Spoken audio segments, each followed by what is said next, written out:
una edición más de A la Raíz, el podcast del Departamento de Ciencias Sociales del Recinto Metro de la Universidad Interamericana de Puerto Rico. Recuerden que en A la Raíz discutimos a fondo temas de preocupación, tanto locales como internacionales, a través de los expertos, los miembros de la facultad del recinto metropolitano e invitados, para que discutan y conversen con nosotros y ustedes conozcan a fondo los problemas y sus posibles soluciones. En esta ocasión tenemos a un destacado profesor que desde el poco tiempo que lleva con nosotros viene destacándose como profesor en temas de política internacional y que también ha dado el salto al análisis político en los medios de comunicación. Regularmente ya lo vemos en varios medios de comunicación expresando su opinión como experto en temas de política internacional. Él cuenta con una maestría en desarrollo económico, también cuenta con un grado de Juris Doctor que acaba de culminar y acaba de comenzar también una maestría en temas de política internacional en Italia. Estoy hablando del profesor José Antonio Molinelli González, quien nos privilegia esta tarde aquí con nosotros. Gracias por tenerme, un honor. Qué bueno, qué bueno. Como le decía, el profesor Molinelli González es un experto en temas de política internacional y que se ha ganado un respeto a pesar de su corta edad y su corta trayectoria, conversando sobre principalmente destacándose al explicar los orígenes y desarrollo de los problemas a nivel internacional y con cierta particularidad en temas del Medio Oriente, donde él ha tenido la oportunidad incluso de visitar algunos de estos países. Durante el día de hoy que estamos grabando este programa, el mundo ha quedado perplejo ante un ataque que ya no es sorpresa, porque aquel dicho de que en guerra avisada no muere gente como que está quedando en el pasado. Ahora parece que ahora las guerras las anuncian y los ataques. Y desde ayer se estaba advirtiendo de que Irán iba a atacar a Israel como represalia por la muerte del líder máximo y de toda el organigrama directivo de el grupo terrorista Hezbollah. Y la situación en el Medio Oriente se complica aún más, temiendo algunos de que se desencadene finalmente en una guerra total.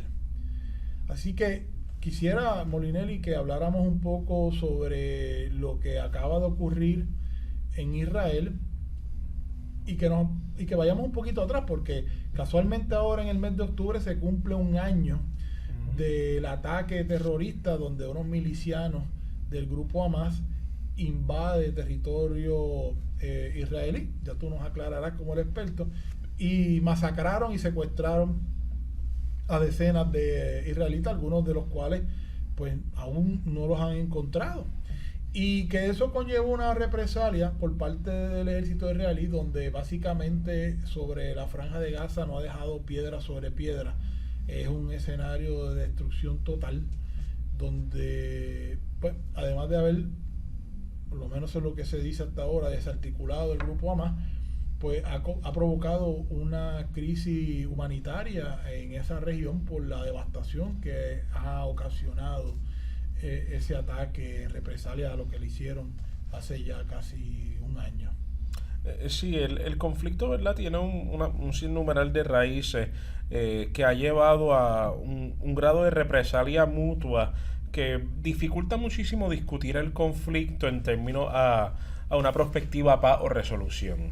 Y una cosa que empezamos a establecer, ¿verdad?, alrededor de octubre, era el prospecto de que este conflicto no se iba a quedar dentro de las fronteras de Israel y Palestina y de que se iba a regionalizar.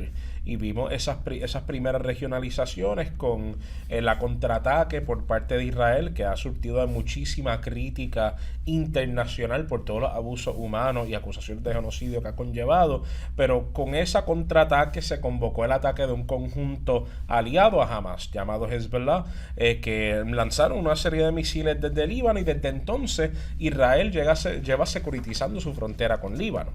La situación después se complicó más cuando un grupo de Yemen llamado los hutíes tomaron a los mares para atacar embarcaciones israelitas. Es decir, que el conflicto, de ser algo que pudiéramos decir doméstico a las fronteras de Israel y Palestina, se ha elevado a una frontera con Líbano, se ha elevado también a una frontera muy tensa con Egipto y también a un escenario marítimo y aéreo en el Mar Rojo y también frente a incursiones de misiles por parte de Irán, un espacio aéreo que se estira hacia Siria e Irak también. Me gustaría que, para que la gente conozca un poco sobre estos países, Israel, el Estado de Israel, que se funda en el año 46, ¿no? Precisamente, sí. Y luego de la Segunda Guerra Mundial ya hay un protectorado británico de la Palestina, se desplaza a los palestinos y poco a poco pues, los han ido arrinconando. ¿Cuál es el? Quisiera empezar, digo de Israel porque lo conocemos, pero puedes abundar un poco más. Háblame un poco también de Palestina en el contexto político internacional, países que lo reconocen, que no lo reconocen, cuál es el estatus político de Palestina, y que también me hables un poco del Líbano y en el caso de Irán, que es una república islámica establecida desde el derrocamiento del Shah Pahlavi en el año 1979, donde se instauró pues una teocracia, donde pues hay un presidente que acaba de instalarse luego del accidente donde murió el anterior, pero que hay un líder supremo y unos clérigos que también dirigen lo que es la política religiosa y política también de Irán. Me gustaría que me hablaras un poco, vamos a empezar por Israel, Palestina y Líbano claro. y a Irán, que sigue siendo una potencia a pesar de las sanciones que se le han ido que se le han impuesto a través de todos estos casi 40 años ya de régimen. A nivel histórico, el contexto del Medio Oriente, y estamos hablando de un concepto que se le da por parte de Occidente a esas tierras que ocupan norte de África, centro asiático, sudoeste asiático, principalmente países musulmanes en gran parte. La importancia geopolítica que ha tenido históricamente es que un corredor de conexiones comerciales, una área con un sinnúmero de recursos que muchos países industriales, inclusive postindustriales, claman, ¿verdad?, necesitar.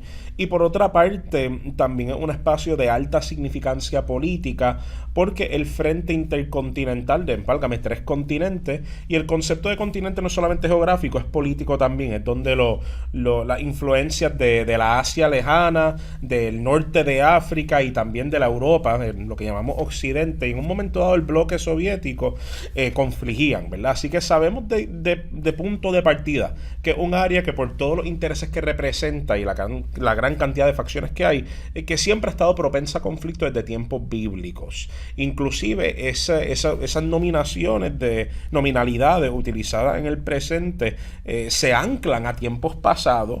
Cuando hablamos de palestinos, por ejemplo, es un concepto que se habla sobre los filisteos antiguos de la Biblia, esos pueblos del mar que vinieron y ocuparon esas áreas de Canaán. Y cuando se habla de los israelitas, se hace una alusión a un pueblo bíblico cuasi mítico que está en la Biblia. Es decir, que lo que es bien interesante es que ya de punto de partida sabemos que el área es de alta propensidad de conflicto, y segundo, que buscando establecer legitimidad cultural, estos conjuntos han apropiado unos nombres que no necesariamente son representativos de quienes son históricamente, pero que en alguna forma u otra dicen que llevamos aquí un montón de tiempo, somos el pueblo que hubo hace muchísimo tiempo.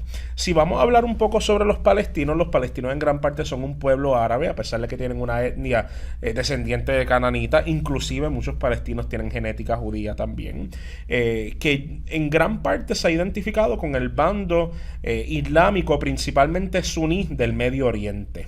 Mientras que cuando hablamos de Israel, estamos hablando de no solamente los judíos que estaban presentes en el área, sino también un sinnúmero de migraciones que ocurren después, durante principios del siglo XX en adelante, de judíos que vivían en muchas partes del mundo que estaban clamando la necesidad de ocupar las tierras originarias de ellos, y a esa causa se le llama el sionismo, en honor a Sion. Así que ahí ya de punto de partida tenemos dos composiciones étnicas que también se reflejan políticamente. Los palestinos representan el bando panarábico y musulmán, versus que los israelitas están compuestos de una mezcla entre los judíos presentes del área y también un bloque de muchos judíos europeos. Eso de por sí llegó a condicionar a que Israel, con todas sus sincronicidades culturales, fuera un bastión de los países de Occidente en el área, dígase Inglaterra, Francia, Estados Unidos, mientras que Palestina pues representaba el otro bando opuesto en esta zona de interés. Ahora, esos son los pueblos, ¿verdad? Y podemos sumar a los palestinos a la encomienda esa que se nombró en un momento dado de la Gran Arabia, que incluye a los sirios, a los libaneses, a los saudíes, a los egipcios, etcétera. Una promesa que nunca se cumplió de que ellos todos tendrían su país. Pero en gran parte todo nuestro problema empieza con eso, con la idea de pueblos diferentes peleando sobre un espacio que en un momento dado fue sujeto al coloniaje británico y francés, que posterior al abandono de ellos, pues dejaron todos estos estados que llevan en conflicto desde entonces. Y Palestina hoy día tiene representación en organismos internacionales, tiene consulados también. Hay países que lo reconocen, hay países que no lo reconocen. En efecto, todo acto de reconocimiento a nivel internacional es un acto mediante el cual unos países no solamente aciertan la existencia de un país, no estamos hablando de su existencia, es más bien aciertan la capacidad diplomática del país, que es uno de los requisitos en derecho internacional para nosotros decir que un país es propiamente soberano y entonces meritorio de una serie de respeto y trato a nivel internacional. Muchos países, particularmente del Medio Oriente, del norte de África, del centro de Asia, incluyendo algunos países en Europa, reconocen a Palestina como un estado autónomo de Israel versus... Pero un estado autónomo de Israel. Soberano, quizás el mejor concepto es ser soberano. Otros países lo reconocen como una territorialidad autónoma dentro de la frontera de Israel y otros países no lo reconocen en lo absoluto y claman que Israel, como la potencia jurisdiccional, tiene acceso al dominio de lo que llamamos Palestina. Y eso se refleja mucho en cuanto a cómo cada país se ha expresado sobre el asunto. Hay algunos países que han dicho que Israel está invadiendo la soberanía de Palestina. Son países que naturalmente reconocen a Palestina, los que hablan de esa forma, como un estado. Mientras que hay otros países que dicen que Israel está atendiendo asuntos civiles, domésticos o de insurrección doméstica, ¿verdad? Y a consecuencia de eso tiene legitimidad para hacer lo que está haciendo. Son los países que no reconocen a Palestina. O sea que este acto de reconocimiento o no reconocimiento se refleja en los conceptos y narrativas específicos que se utilizan para expresar la discusión. El caso de, me voy un poquito para el lado, Yemen. Yemen es un país que está en el Cuerno de África, ¿no? Yemen está oriundo al Cuerno de África, está en la esquina sur extrema de la península arábica. Y fue un país incluso que durante la Guerra Fría estuvo dividido. Es correcto. Y Yemen también del norte y Yemen del sur. En un momento dado fue el famoso reino de Himyar, que curiosamente, esto es una gran ironía histórica, fue el único estado judío por muchísimo tiempo. Mucha gente se olvida de que mucha de la península arábica, antes de ser musulmana, era o cristiana o pagana o judía, y ese estado de Himyar que estaba ahí, que también tenía posesiones en el reino, en el Cuerno de África, era judío, ¿verdad? Pero hoy en día un país musulmán árabe, y curiosamente pues es un estado que sí ha tenido divisiones y es lo que conocemos como un estado poroso, ¿verdad? Un gran problema que hay en muchos países del Medio Oriente es que como la división que se dio de estos países no toma en consideración sectas, etnias, religiones. Sí, no, las fronteras geográficas no coinciden con las fronteras nacionales. Es correcto. Cuando hablamos de naciones en el contexto cultural, que es totalmente distinto al concepto de la nación política. Es correcto. Y eso llevó... eran fronteras más que respondían a los intereses de las potencias coloniales. Exactamente. Y de las que dejaron allí. Eran las fronteras administrativas de los franceses y los británicos que sencillamente se la traspasaron a algunas élites que los favorecían a nivel local. Ahora, en el caso de estos países, como no se tomó eso en consideración y no se tomó un proceso de desmantelar estas fronteras, eso se prestó para que muchos de estos países adoptaran un sistema político llamado consociacionalismo. Y consociacionalismo es un sistema mediante el cual yo divido mi país en diferentes regiones autónomas que cada una responde a etnias o a religiones. Y generalmente el poder en estos países que tienden a ser repúblicas democráticas, como Yemen, se da mediante coaliciones entre estos países que ocupan, entre estas regiones que ocupan el poder nacional. El problema que eso ha provocado es que las regiones o los conjuntos étnicos y religiosos que se sienten desempoderados, viendo que no van a tener acceso al gobierno, salvo que las circunstancias cambien, generalmente solicitan apoyo del exterior de algún conjunto que sea similar o paralelo a ellos en términos de creencia.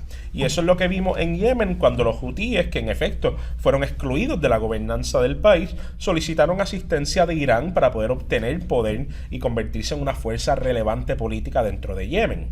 Lo mismo vimos con el caso de Hezbollah en Líbano, que en un momento dado comienza como una fuerza política, pero al verse excluida posterior a una guerra civil de acceso a gobierno, pues convocan a Irán para asistirlo. Y por eso se le llaman países porosos, porque aparentaría que otros países pueden pasar las fronteras e influenciar la política doméstica de forma bien fácil. Oye, podríamos incluso estar hablando de estados fallidos.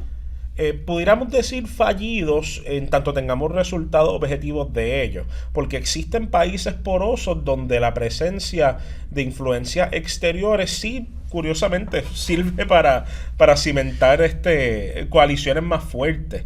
Y uno de los casos de eso más interesantes, de los cuales rara vez se habla, son precisamente los países escandinavos y Suiza y eso, que la influencia de la Unión Europea y los países germánicos del norte sirve para fortalecer ciertos conjuntos y debilitar a otros dentro de la política doméstica de los países. O sea que Yemen ahora mismo, ¿quién lo gobierna?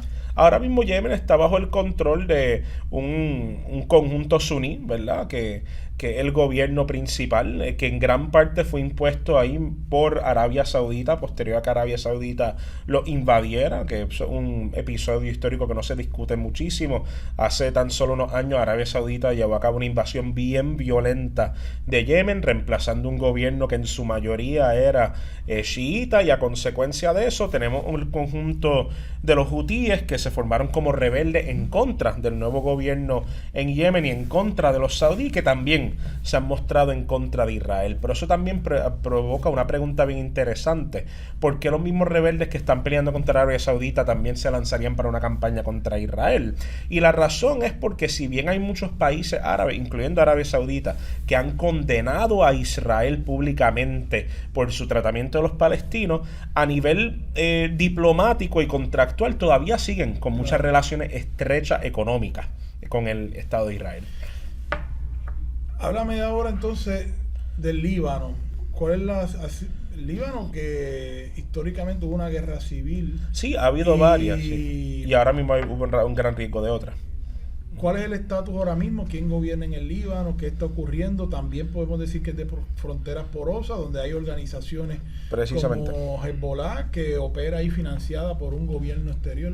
Sí, Líbano, siendo un país consociacional, nunca tenemos muy claro qué conjunto es el que domina, porque a nivel constitucional ellos tienen tres poderes que están divididos entre las tres religiones primarias del país.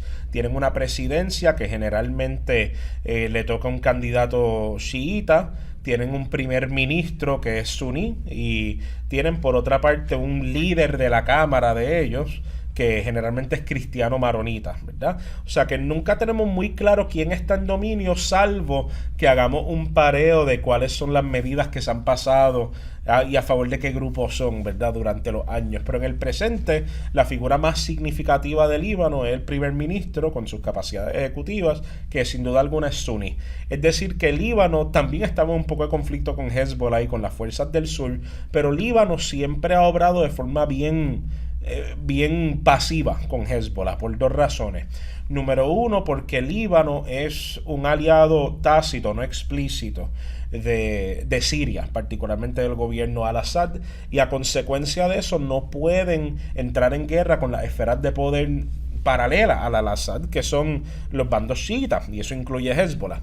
Y segundo, porque el ejército libanés está tan pobremente financiado y organizado que teniendo un ejército en el sur más organizado que el de Hezbollah, pues prefieren utilizar eso como cojín en contra de Israel, que ellos tienen que depositar sus propios esfuerzos ahí. De hecho, hay un fenómeno bien interesante en Líbano, que es que como se prometía antes un retiro para los soldados, que últimamente el gobierno no ha podido pagar, muchos soldados pues se van y se unen a Hezbollah porque lo reconocen como una fuerza de defensa nacional superior al ejército del país, que les da más beneficios económicos y sociales también.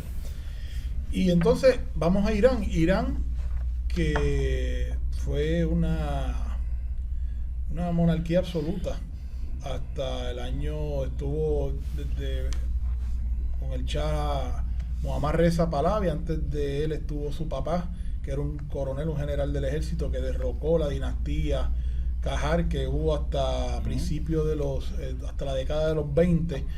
Pues fue una dinastía que nunca galvanizó en el imperio persa y subsistió durante el siglo XX. Al padre del Shah, del último Shah, las potencias aliadas lo mandan a sacar porque fue colaboracionista con los nazis, e imponen a su hijo, que era un títere de los británicos y de los americanos. Ahí en la década de los 60 viene un primer ministro, Mossadegh, que nacionaliza el petróleo, la industria petrolera británica, y eso pues no le cayó bien ni a los británicos ni a los americanos, que trama a través de la CIA y el MI6 un golpe de estado que lo sacan y básicamente le dan nuevamente poderes absolutos al Shah de Irán. Pero todo eso fue cuajando allí hasta que finalmente en la década de los 70, a pesar de los avances que había logrado el Shah a través de su régimen, había buscado muchos enemigos porque pues acabó con la oposición política. Tenía una policía secreta que se llamaba la Sabah, que perseguía, aniquilaba a todo lo que era la oposición, y se echó en contra pues a los líderes religiosos, incluyendo al líder máximo, que era el ayatollah Ruhollah Khomeini, que él mandó a sacar del país. Estaba exiliado en París, pero desde allá seguía siendo una fuerza influyente en Irán, enviando sus comunicados, manteniendo los ánimos entre sus seguidores. Y era un régimen que ya al finales de los 70 pues estaba dando señales de debilidad. En aquel momento ya el presidente era Jimmy Carter, que un día como hoy, me parece, bastante, o un día llega a los 100 años. Fue un presidente que en términos generales la historia lo escribe como débil en el contexto internacional, y entre las crisis que tuvo fue la caída de la monarquía, ¿no? del Pahlavi, y el eventual establecimiento en 1979 de la República Islámica, que luego vino la crisis de los rehenes, ¿no? De la embajada estadounidense, y luego de eso vino la guerra con Irak. Y entonces, de haber sido un aliado de los Estados Unidos y de Occidente hasta el año 79, hasta el sol de hoy, ha sido un enemigo acérrimo de los Estados Unidos y Occidente, y financia a estos grupos, ¿no? Es correcto.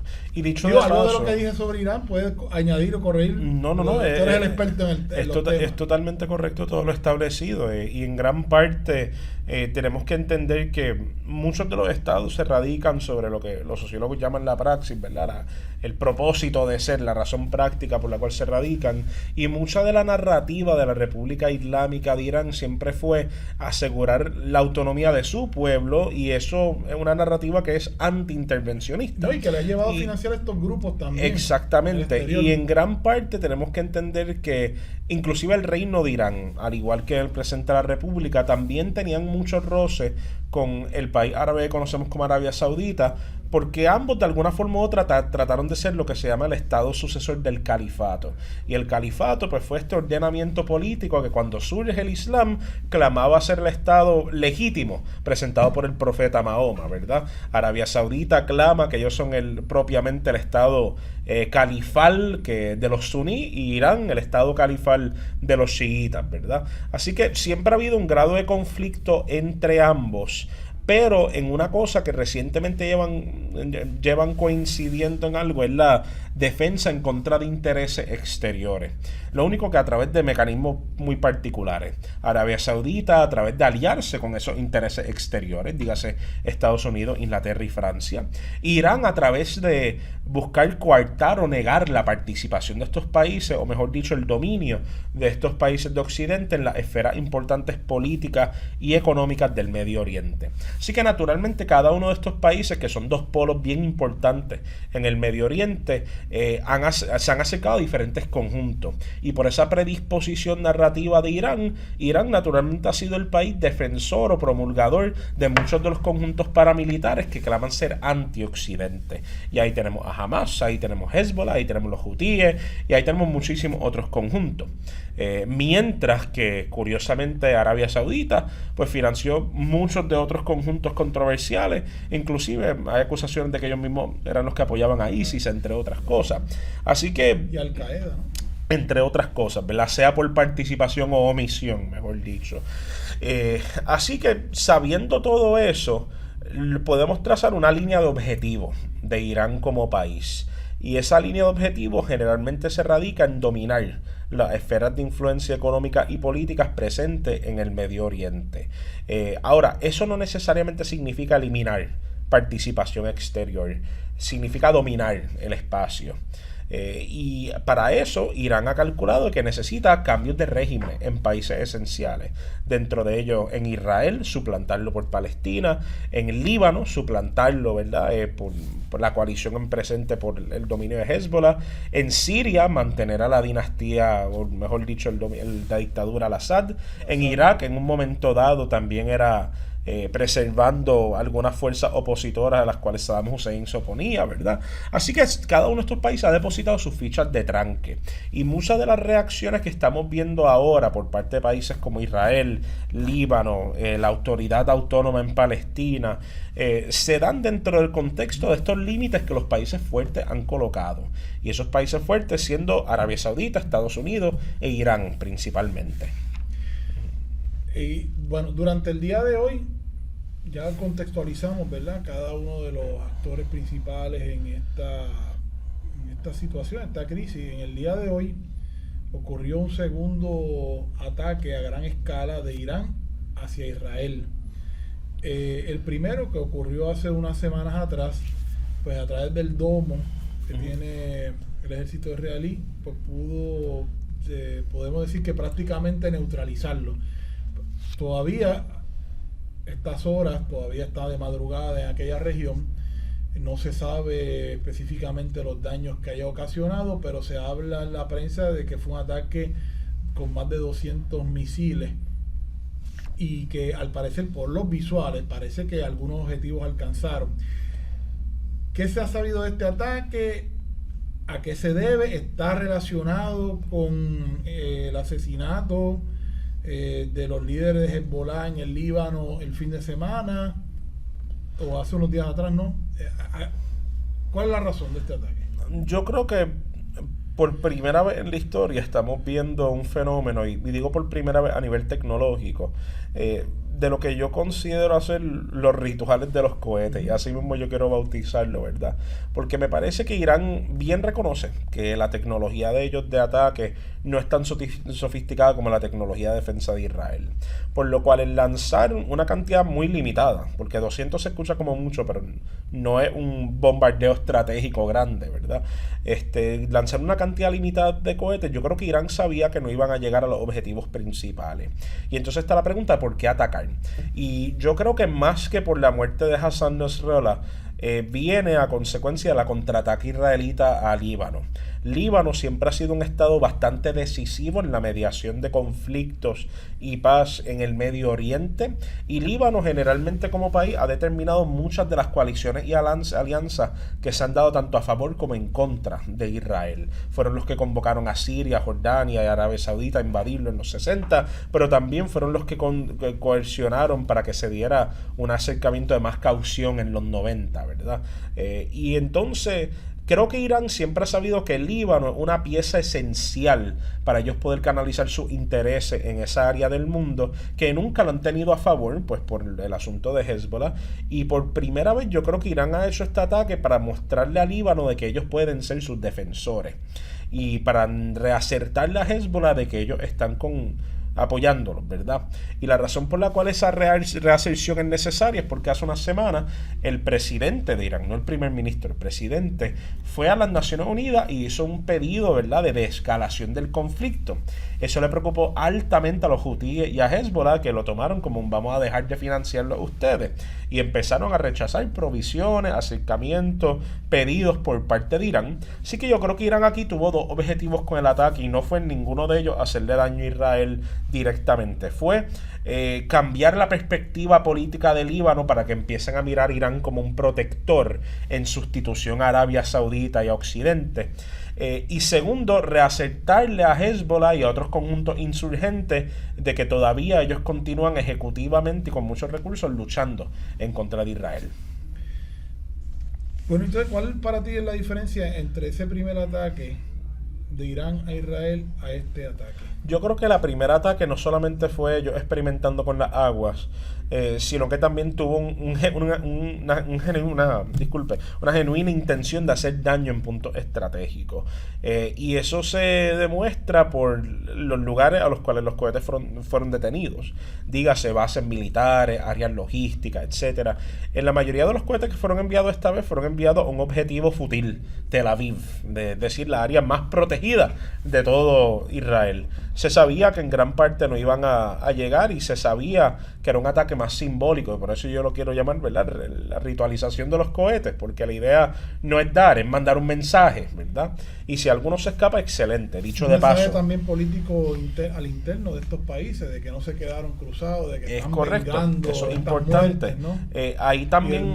Y el conflicto que hay sí, también... Ahí también hay otra cosa muy particular, el sistema de defensa de Israel, el domo de hierro, que tiene una capacidad algorítmica de detectar dónde es que vienen los cohetes y a consecuencia de eso, a qué cohete enviar para contrarrestar eso. Generalmente detecta áreas de prioridad, y cuando los cohetes detectan que el cohete va a caer, dígase, en el desierto o encima de una montaña, generalmente no invierten recursos en contradispararle. Pero, ¿cuáles fueron algunos de los cohetes que cayeron y que mataron a gente?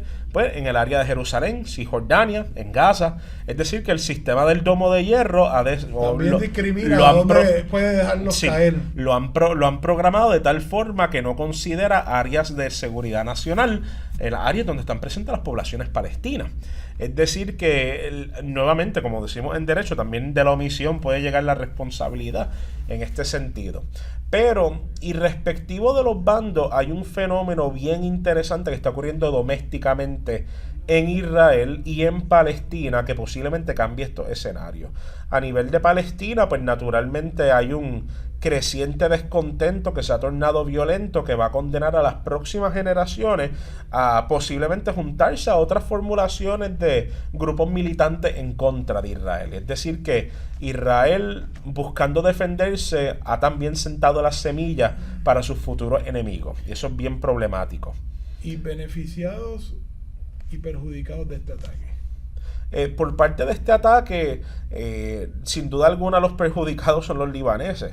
Los libaneses no tienen los recursos a nivel gubernamental para contrarrestar un ataque israelita, ni mucho menos una ocupación del área sur. Es decir, que ahora mismo el Líbano está colocado en una posición rogatoria ante las potencias del área, dígase Siria, Irán, entre otras cosas.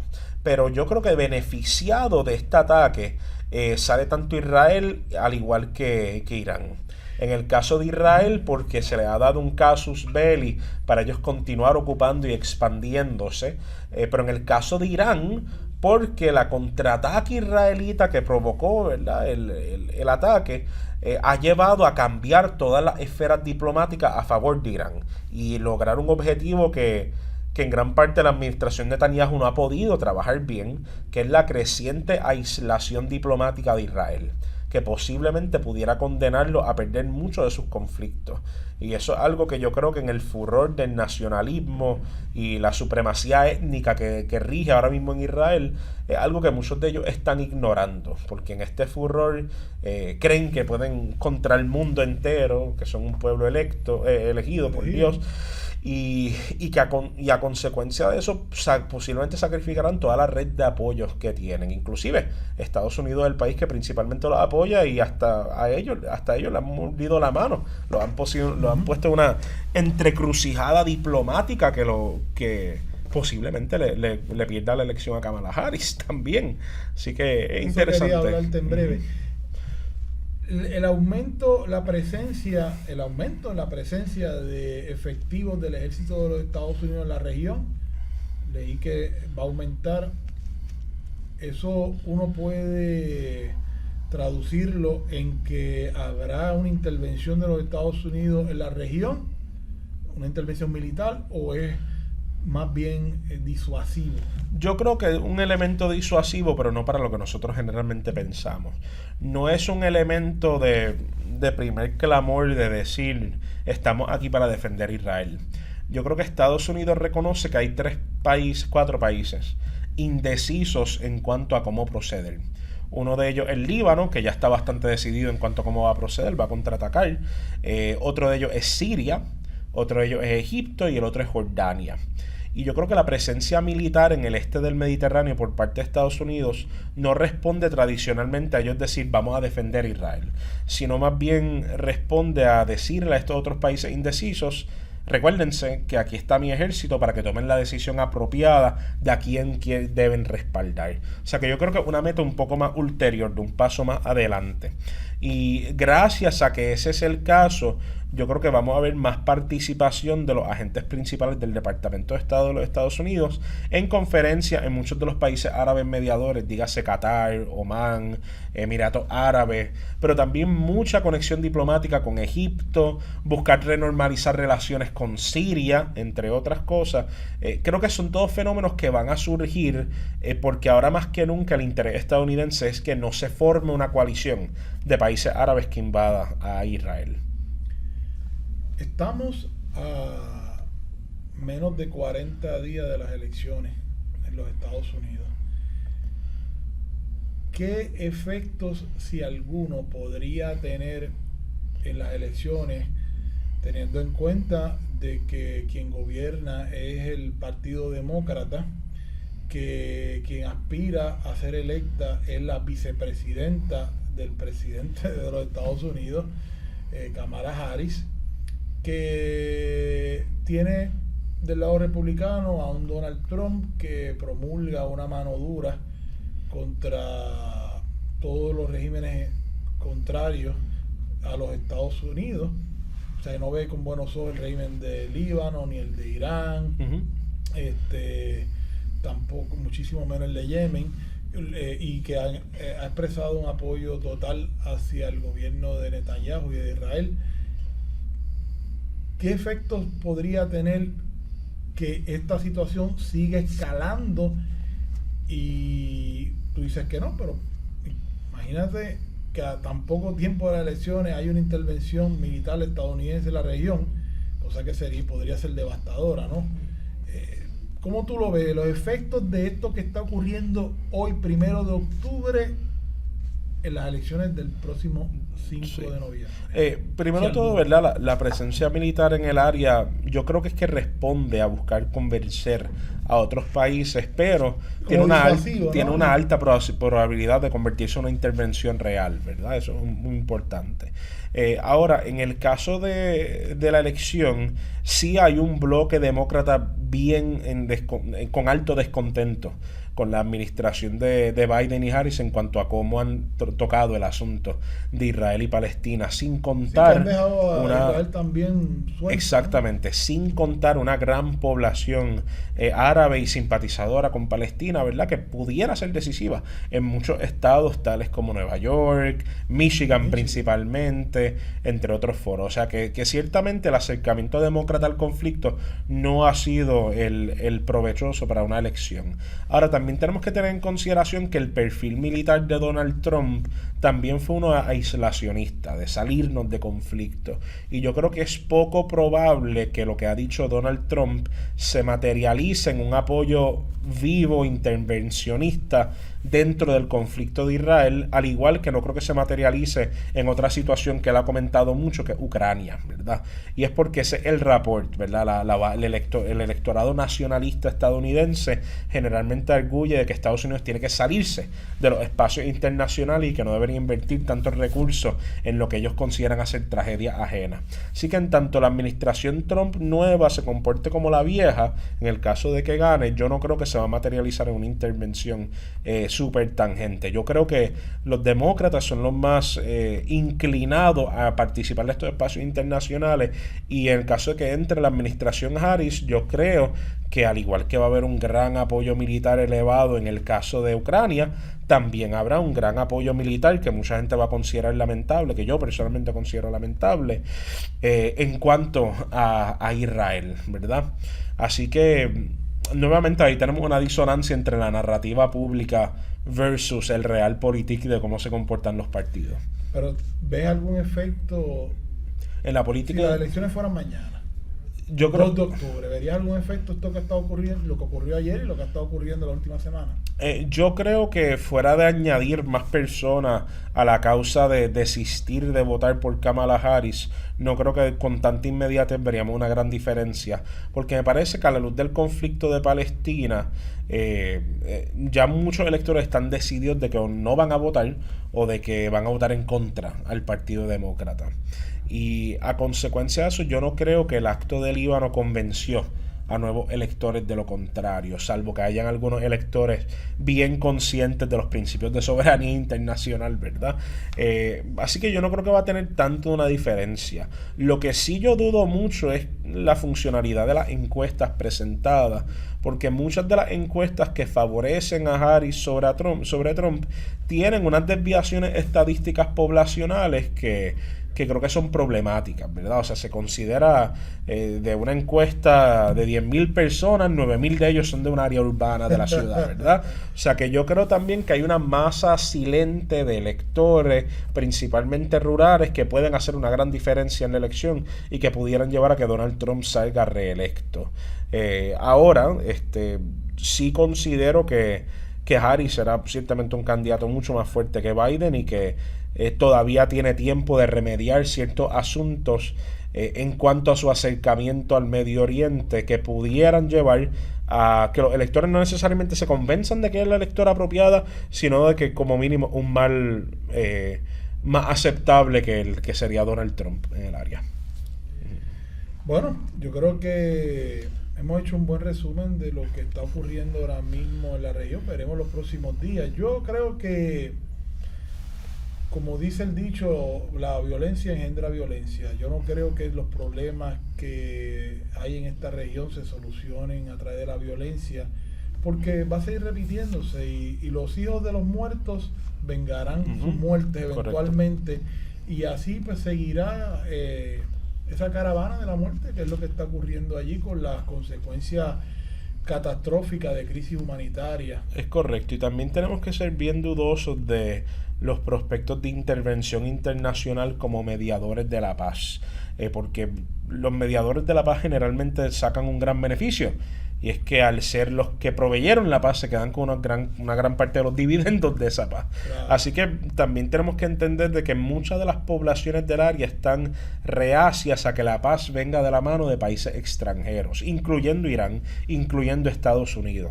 O sea que quizás a corto plazo sea provechoso para mucho más conflicto el dejar de intervenir en el área, pero es posible que a largo plazo la falta de intervención por parte de países esenciales lleve a lo que los biólogos llaman como una homeostasis, una normalización de relaciones que pueda eventualmente hacer que la zona esté políticamente rentable y estable. Así que una de las grandes apuestas que se ha de hacer en conflictos como estos, que ya han sido elevados a la regionalización, es considerar qué tipos de intervenciones son necesarias y hasta qué punto la intervención se debe dar para habilitar los actores domésticos, no tanto para dictarlos.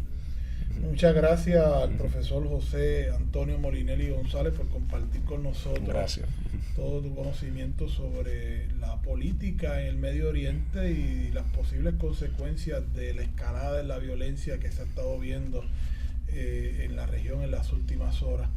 Les habló el doctor José Efraín Hernández Acevedo, catedrático asociado y director del Departamento de Ciencias Sociales. Nos estaremos viendo próximamente en una nueva edición de A la Raíz, el podcast del Departamento de Ciencias Sociales del Recinto Metro de la Universidad Interamericana. Muchas gracias, José Antonio. Gracias por tenerme, un honor.